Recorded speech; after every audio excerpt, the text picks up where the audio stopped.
It had been raining all afternoon, the kind of rain that paints the city in blurred reflections, softening the edges of reality. My apartment smelled faintly of coffee and the faint vanilla scent from the candle I'd lit earlier, trying to make the loneliness feel a little less sharp. I was lazily scrolling through my phone, mindlessly swiping on the dating app I'd been using for months without much success. It wasn't that I was looking for something specific. I think I was just searching for a connection, for someone to see me in the way I needed to be seen. Most of the profiles blurred together. A repetitive parade of smiles, half-hearted bios, and empty promises of, let's see where this goes. I was about to close the app when a new profile popped up. No face photo, just a blurry shot of someone's hands holding a coffee mug. The name read Blue Horizon. Normally, I would have swiped past, but the bio caught me. Sometimes you already know the person you're looking for. It hit something deep in me, though I didn't understand why. I swiped right. Almost instantly, the app buzzed. It's a match. My heart jumped a little. We started chatting, the conversation flowing easily. His messages were warm, thoughtful, and somehow familiar. The way he typed, short pauses between thoughts, the occasional lowercase, I slipping through, stirred something in my memory. And then it happened. You know who I am, he wrote. I frowned, my thumbs hovering above the screen. Do I? Yes. You've known me for 10 years. I stared at the words.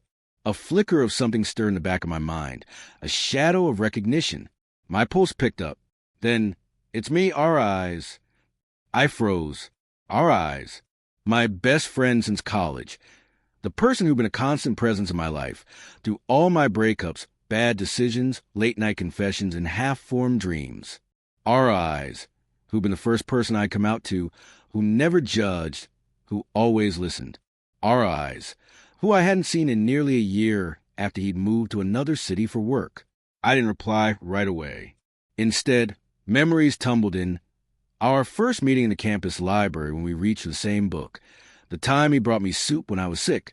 The long nights on the rooftop, sharing music from his old iPod. The city lights stretching beneath us.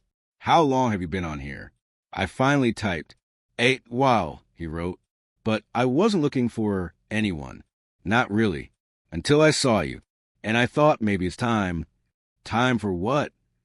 And then, to tell you I'm in love with you. Have been. For 10 years. I didn't breathe. My chest felt tight. My mind scrambling to wrap itself around the words. 10 years. All that time, and I'd never seen it.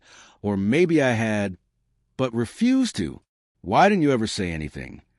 I was scared. You weren't ready. And I didn't want to lose you. I thought if I kept it to myself, I could keep you close.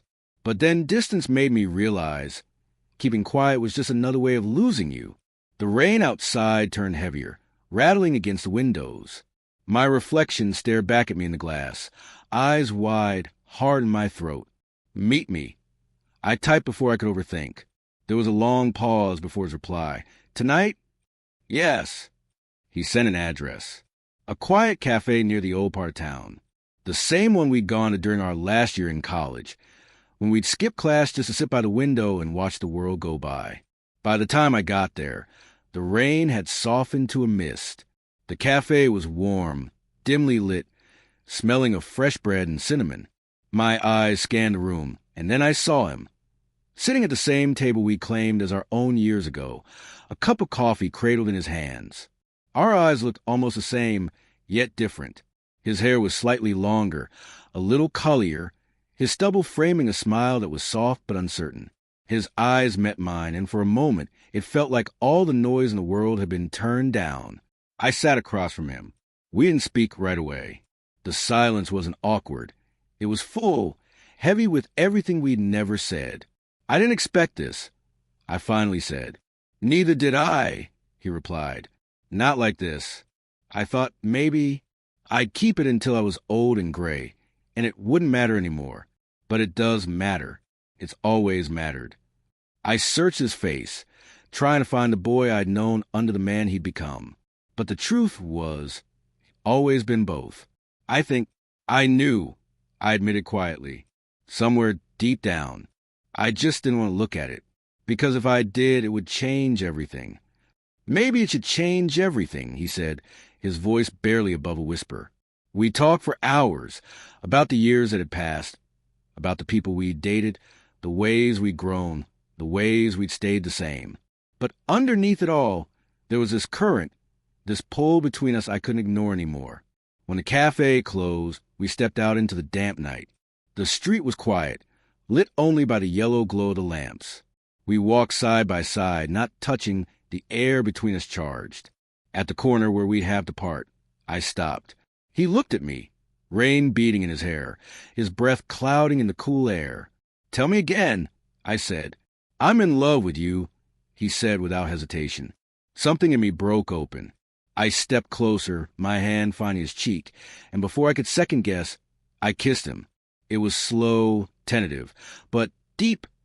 The kind of kiss that feels like coming home after being lost for too long. His hand found mine, holding it like he'd never let go. When we pulled back, he was smiling. "So, what now?" he asked. "Now," I said. We stopped pretending. The days after were strange in the best way.